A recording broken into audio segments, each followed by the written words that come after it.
welcome back to my channel. My name is Shayna. For those who are new here, I am currently 32 weeks and 6 days with a baby girl. Tomorrow I will officially be 33 weeks. So today I'm doing my 31 and 32nd week update because last week my family and I went on vacation, so I could not record. Easy with some symptoms for 31 weeks. That was acid, lightning crotch, and pelvic soreness. Now, this has been going on for weeks, and it's very normal and typical for the third trimester. These things will not go away until she comes out. I didn't experience any more Braxton Hicks contractions. I just had that one in week 30. I have noticed that my belly is getting bigger. She is still dropping.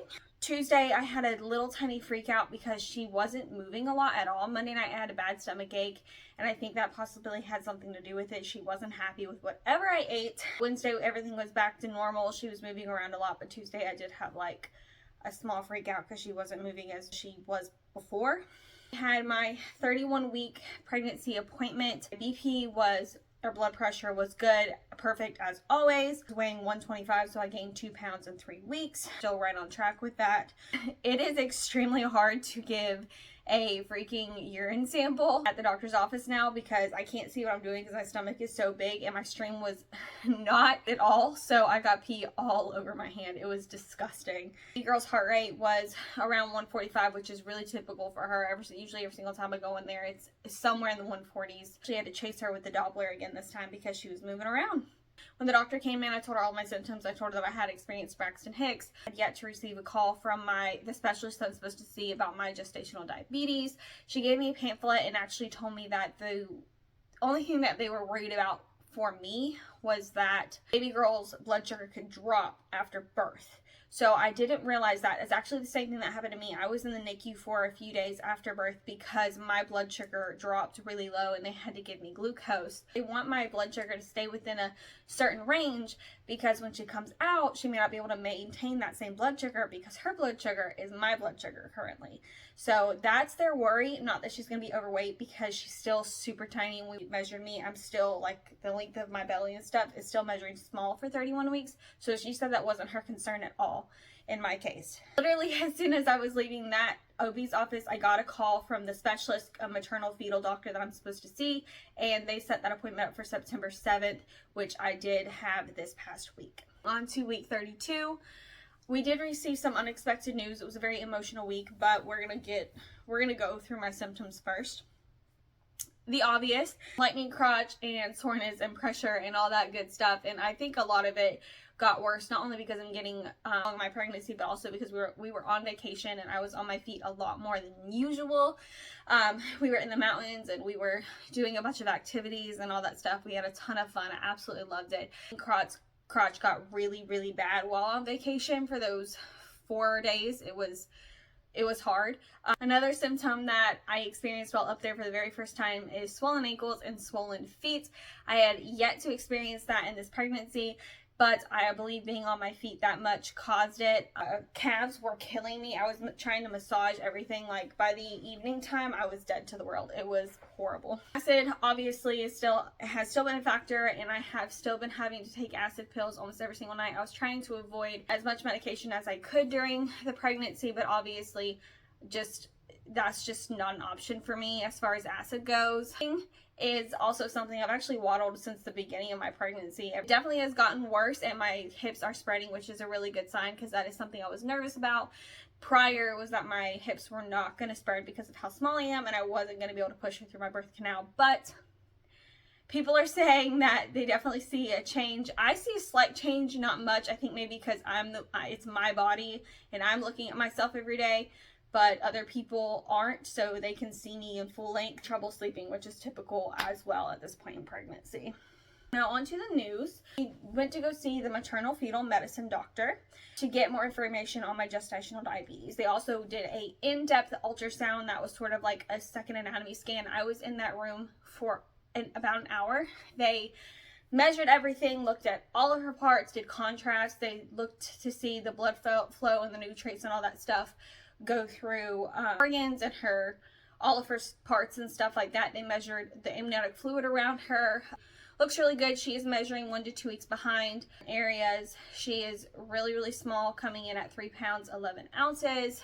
We did get some unexpected 3D images of her that we weren't, that's my dog, expecting. I didn't even think that they were gonna do that, but they did. So I got a couple here. They printed out some pictures for us. She definitely has my freaking nose. There's no denying that. In this picture, it kind of looks like she has a cleft lip, but that is just her hand over her face because she was trying to suck on her fingers, but that is my nose. She definitely has the Gunn nose, and I knew my genes were strong, but I didn't realize how strong until I see my daughter, because she looks like me. I think she has my cheekbones, and I know she has my nose. She definitely has freaking hair. She has a lot of hair. I can show you that picture. All of that right there is freaking hair.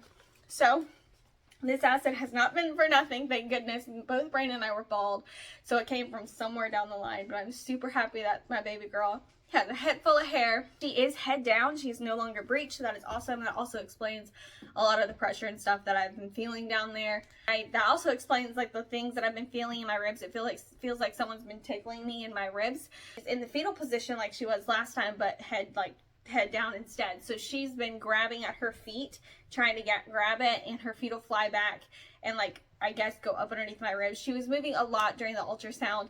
We got some practice breathing. We saw the movements in the womb. It was really, really freaking cool. Actually able to tell what things were in this ultrasound. At the anatomy scan at 20 weeks, I was really highly confused, but at this one, it was a lot easier to see. And there was a huge flat screen TV on the wall that we got to watch her on. So that was awesome. I started to worry when the technician asked me if I had gotten a ultrasound at the very beginning of my pregnancy to confirm a due date that I had. And I had a feeling in the back of my head, like a joking thought, like, what if something's wrong? And that kind of made it be like, oh God, something actually is wrong. In this case, she's measuring below the 10th percentile, means that she could be considered something called fetal growth restricted. The doctor's numbers and the text numbers, if the doctor approves it, that's what she is. Sure, at that point while we're in there, if that was the case, but she is measuring super, super small. All of her parts are working normally, all of her organs and stuff. She has everything, that's fine. She's good as of right now, but she's not getting enough nutrients that she needs to get fat, is what that means. Confirmed by the doctor, she is growth restricted. She looked at her numbers, the second set of numbers that confirms it. People usually have smaller babies, and I thought that was my case, and a lot of people thought it was, all of my doctors and stuff, but in actuality, there is more to it. So what's causing the fetal restriction, growth restriction, is like a plug on the placenta. I do have an anterior placenta, and that is part of the problem. And we're not exactly sure how it's causing it. My family's assuming it's because she's pressing up against the placenta, but the doctor didn't go into detail about it. I'm actually going to ask when I go in for my next appointment on Tuesday. But the doctor explained it as like a water hose. It's supposed to be a steady flow, but instead it's like someone's putting their thumb over the water hose and it's going like this, so it's coming out in spurts instead of a steady flow. And they did see that on the ultrasound, and I actually remember seeing it. I just didn't comprehend what it was. Getting all the nutrients that she needs at one time to get her, to fatten her up, and that's what's causing the growth restriction. It's highly unlikely that it will correct itself or get better. As of right now, I will be seen twice a week, once by the maternal fetal doctor and then once by my normal OB. They want her monitored every 4 to 5 days. I will be getting an ultrasound at every single appointment at the specialist office, not at my OB's office, so once a week, to check her progress, to see if she's gained weight, see if she got bigger, and to also check and make sure that the plug has not gotten worse. If the plug gets worse, they will take her out. She wouldn't be getting enough nutrients. At this point, it's whether or not it's safer for her to stay in to continue with the pregnancy or to take her out. And as of right now, the problem, she's thriving, she's fine. The issue isn't messing with her. She's moving around a lot. She has an attitude. Her heart rate's amazing. Okay with it. She's handling it. But if it gets worse, they are going to take her out. So if she gets in distress, or if she's not gaining any weight at all, or just 1 ounce, they really need to get her out because it's not safe. This is not something that I caused. It's not something that Emory caused, it's the pregnancy itself. It's where my placenta is. This is the problem, not me, not the baby. So that kind of helped me feel a little bit better too, because I know that I didn't do anything, but obviously this was a hard pill to swallow, especially given mine and my husband's track record with pregnancies. So it was definitely distressing. And although the diagnosis isn't bad, in the moment it felt like the world was crashing down, obviously, because you don't want to hear this news about your child, but also given my past trauma with pregnancies and loss, it definitely really scared me to accept it. And I processed everything, and I'm taking it day by day and putting it in God's hands. There's a plan for us, and he knows what is going to happen, and that is why she's being monitored so closely. So if she needs to come out, we will get her out, so she can be here any time between now and 37 weeks, because they will be I will be induced unless I somehow go into labor naturally sometime, I guess, in the week of my 37th, because at that point she'll, she will be bigger, she will be needing more nutrients, but she won't be able to be getting what she needs. So at that point, being that size, it is safer to have her come out than to stay in, because she won't be getting it if that plug is still there. Now, they did schedule me an appointment for the 18th of October, and if I go to that one, then I'll be in the middle of my 38th week, so I was highly confused about that. So I'm going to ask I go in, but Brandon thinks it is just in case the situation does correct itself. Maybe they won't take her then, and they'll just monitor, and that'll be my last appointment, and they'll take her in my 38th week instead of my 37th. I'm not really sure, so that's why I'm going to ask. So we'll be getting a non-stress test every time I go into the maternal fetal doctor. So they will her heartbeat, her heart rate for 20 minutes, and the contractions, the bands that they put over you whenever you go in the hospital. I'll be doing that every single week as well, so they can make sure her heart rate doesn't drop or anything like that, as well as the ultrasound. Like I said, I've come to accept it. I'm not as upset about it as I was. Want more details, or if I missed anything, you can definitely check out my blog, shadesofshay.org. I will link it below, and read in more depth about the situation, and also in more detail of my symptoms over the past 2 weeks. It's been a long week, and I tried to write everything down. I think I did.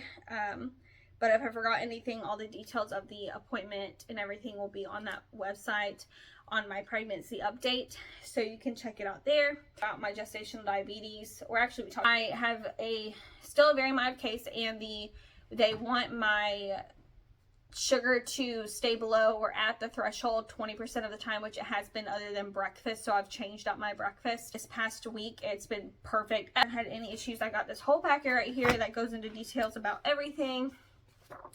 This is what I've been tracking. See it's been on the threshold. See, 120 yesterday.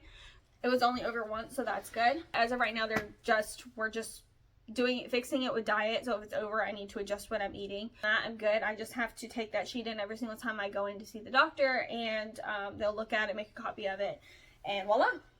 I guess the good thing is that I'll get to meet my baby girl sooner rather than later. She will definitely be here before Halloween, which is something that we wanted, and I didn't want to be in the hospital on Halloween. Diagnosed with gestational diabetes is a blessing in disguise, because if it wasn't for this and having to go see the specialist, we would have probably never known that this issue was a problem. Obviously, a huge fear of mine is stillbirth, where if they wouldn't have caught it and the condition got worse, then I could have potentially lost my baby, and without even realizing it. The doctor didn't seem too concerned that it would get worse. I don't want anyone to think that I'm making this more of a bigger deal than it actually is. Just saying that this is the situation that we've been put in. This is the diagnosis that we have.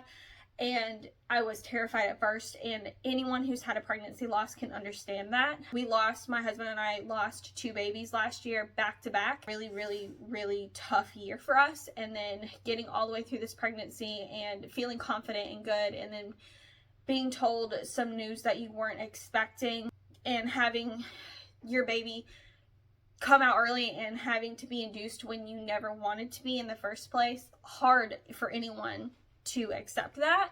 It's sad to know that, like, all you want to protect your baby, and you want to do everything you can to keep them healthy, and I can't do anything in this situation.